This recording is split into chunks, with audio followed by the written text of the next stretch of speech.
بسم اللہ الرحمن الرحیم۔ صدقہ بن مروہ اس نے اپنے والد سے روایت کی ہے کہ انطاکیہ کے مضافات میں نے ایک اونچی جگہ پر 3 قبریں دیکھی۔ ان میں سے ایک پر یہ شعر لکھا تھا: زندگی سے وہ شخص کیا لذت حاصل کر سکتا ہے جو یہ جانتا ہے کہ خداوند عالم اس سے ضرور باز پرس کرے گا اور اس سے بندوں کے ساتھ کی جانے والی ناانصافیوں کا بدلہ لے گا اور جو بھلائیاں اس نے کی ہیں اس کی جزا دے گا۔ دوسری قبر پر لکھا تھا: کیا لذت پائے گا وہ جو یقین رکھتا ہو اس بات پر کہ اچانک سے موت آ جائے گی، اس کی ساری بڑائی اور ملک چھین لے گی اور اس گھر میں لائے گی جس کا وہ مستحق ہے۔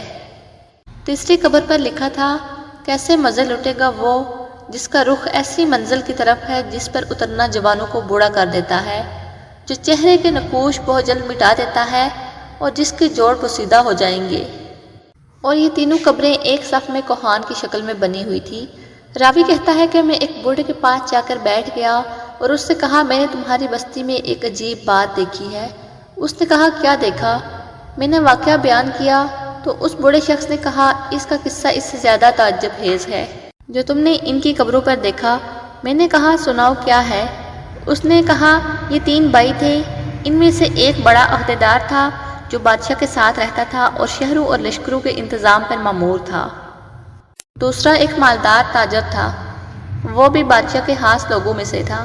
تیسرا ایک عبادت گزار شخص تھا جو عبادت کے لیے اپنے آپ کو فارغ کیے ہوئے تھا۔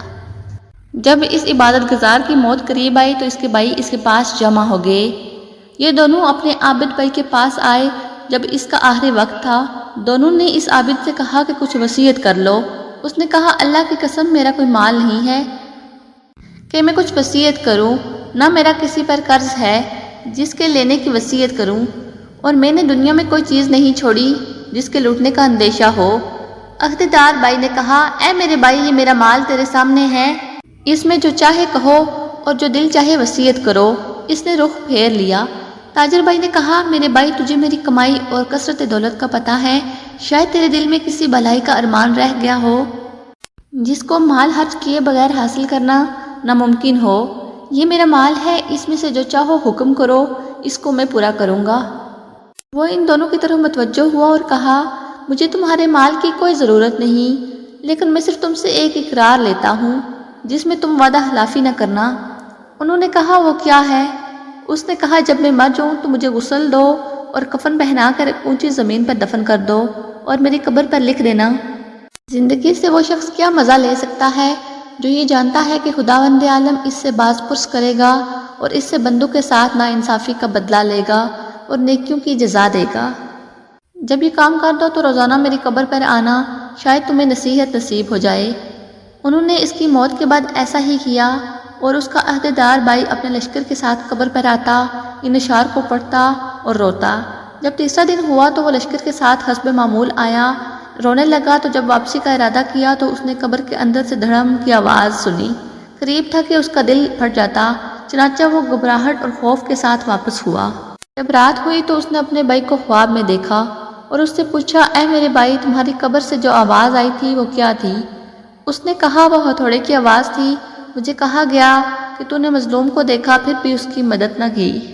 چنانچہ وہ شخص صبح غمزدہ اٹھا اور اپنے بھائی کو اور دوسرے خاص لوگوں کو بلایا اور کہا: میں سمجھتا ہوں کہ ہمارے بھائی نے جو قبر پر اشعار لکھنے کی وصیت کی تھی، اس کا مقصد مجھے تنبیہ کرنا تھا، اور میں تمہیں گواہ بناتا ہوں کہ آئندہ تمہارے درمیان نہیں رہوں گا۔ اس نے عمارت چھوڑ دی اور عبادت میں مشغول ہو گیا، اور عبد الملک بن مروان کو اس بارے میں خط لکھا تو اس نے لوگوں کو حکم دیا کہ اس کو چھوڑ دو، جہاں چاہے جائے۔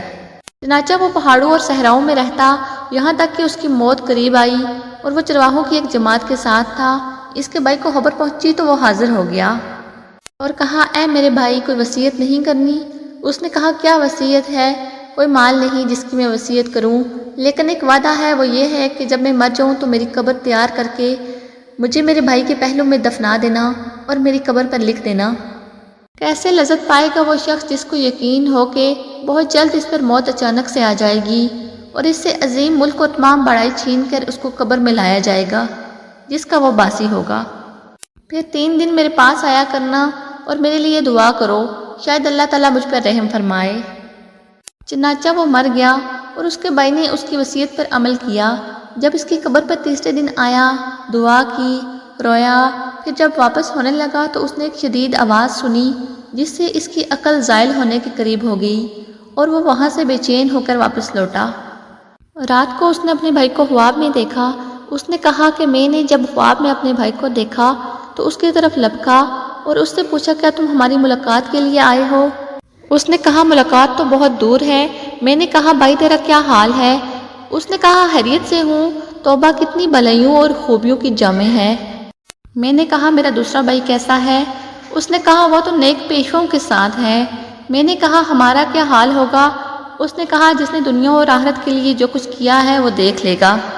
بس تم اپنی مالداری کو فقیری سے پہلے غنیمت سمجھو۔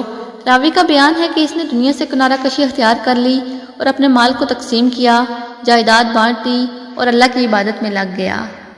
اس کا ایک بیٹا بڑا ہو کر ایک خوبصورت اور باکمال نوجوان بنا اور اس نے تجارت شروع کی، یہاں تک کہ تجارت میں ایک اہم مقام حاصل کیا۔ اس کے باپ کی موت قریب آئی تو اس نے اپنے باپ سے کہا ابا جان وصیت نہیں کرتے؟ اس نے کہا اے میرے بیٹے، تیرے باپ کو کوئی مال ہی نہیں ہے جس کے بارے میں وصیت کرے، لیکن میں تجھ سے ایک وعدہ لیتا ہوں کہ جب میں مر جاؤں تو مجھے اپنے چچوں کے ساتھ دفن کر دینا اور میری قبر پر یہ شعر لکھ دینا۔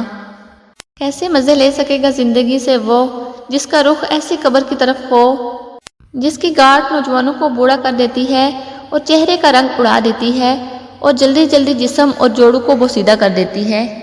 جب یہ کرو تو اس کے بعد 3 دن تک میرے پاس آیا جایا کرنا اور میرے لیے دعا کرنا۔ اس نوجوان نے وصیت پر عمل کیا۔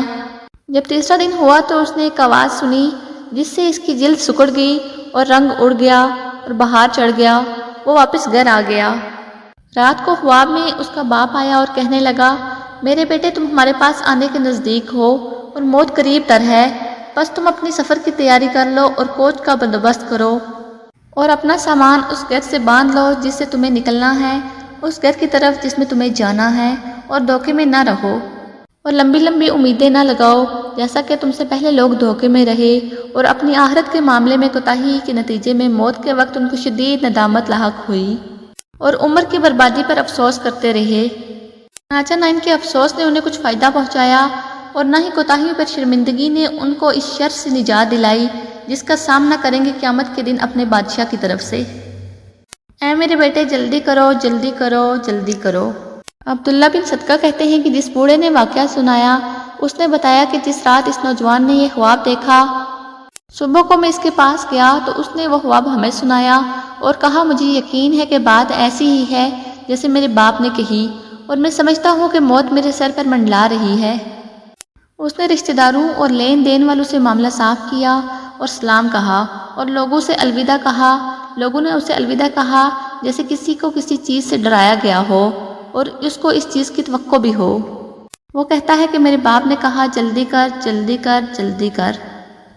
ان تینوں سے مراد یا 3 لمحات ہیں تو وہ گزر گئے ہیں لہٰذا وہ نہیں ہیں۔